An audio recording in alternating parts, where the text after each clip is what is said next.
finally, the last type of eclectic therapy I want to talk about is the type associated with positive psychology. Now, although Martin Seligman is not a clinician, he is a researcher that really kicked off the positive psychology movement. And positive psychology really does take a hybrid approach to all the things. I'm not focusing on what causes distress, but what can prevent distress or what leads to happiness. So positive psychology in a clinical practice really lends itself to the idea that you can choose to feed two wolves. One's the wolf of light, one's the wolf of darkness. Whichever one you feed will grow.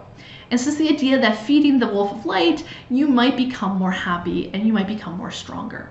And so with positive psychology, it includes some insight therapy. It's the idea that you reflect and think about your strengths. Instead of focusing on your weaknesses and how to decrease your weaknesses, it's focusing on how to grow your strengths. Focusing on the things you feel grateful for, and this could be in a gratitude journal. Focusing on the things that you feel good about yourself for, what you think is good today. And training your brain to become more optimistic.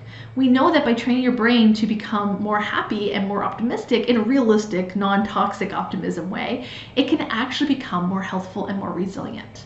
So most classic CBD was about acknowledging and identifying your illogical pathways and then growing the more rational ones, versus positive psychology starts out from the outset in more of a preventative approach on growing your optimism and growing your more beneficial pathways.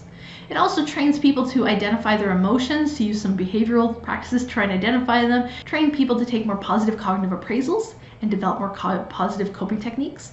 And we find that through positive psychology, we do change our neurological activity in doing this.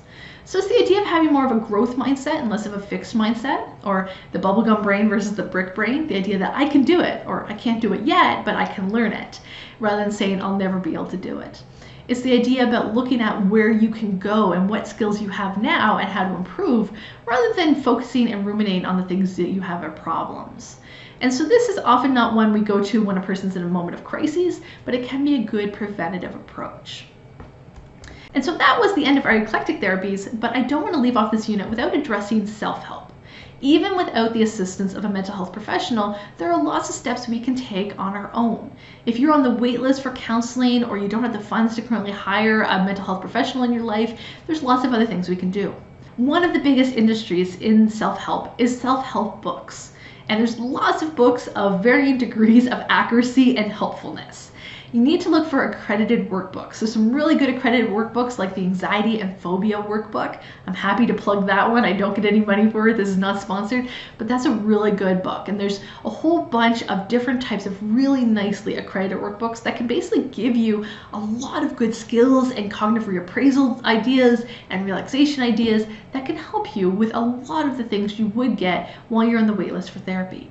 There's also a lot of terrible books out there, so make sure you stay away from the books that just keep going back to one point or seem to be flash and no substance, and try and see if they're ones written by someone who has actually had a PhD in a clinical program rather than just from an unaccredited counseling program or someone who calls himself a psychotherapist.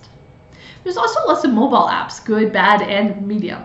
And so some mobile apps are really good. Some of them you're not actually talking to another person, it's just AI. And so AI robots can actually do a really good job at reflecting and active listening, much like client-centered therapy. I would drop a few names, but I think some of them have rapidly changed. A lot of apps may start off free and then gradually grow into more freemium apps with premium features. But there are some out there that are still pretty good. And there's some that are just like information where you read about your disorder, but there's others that will actually interact with you.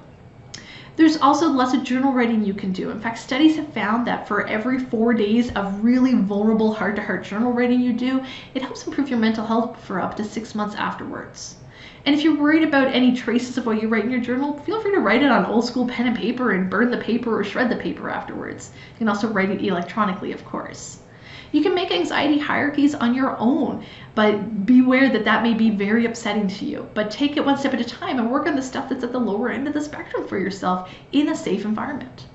You can also work on relaxation therapy, you can do exercise, you can do mindfulness. You can also think about your lifestyle choices. We also know that through avoiding alcohol and recreational substances, it can help to improve your mental health. And finally, if you find yourself in an immediate crisis and you need help right away and you don't have access to professionals, you can always call your local helpline or go to your local distress center and get help from the volunteers. Definitely one of the big take-homes I want to say is we started off this unit talking about biomedical and how that included running and meditation and sunshine and good nutrition, and that's where we're going to end off too. A healthy lifestyle is a good foundation for healthy mental health. but there's so much more we can talk about. Of course, this was just the basis of it in an intro psychology course. You've reached the end of this unit, and more importantly, you've reached the end of this course. Well done. I hope you've enjoyed the ride.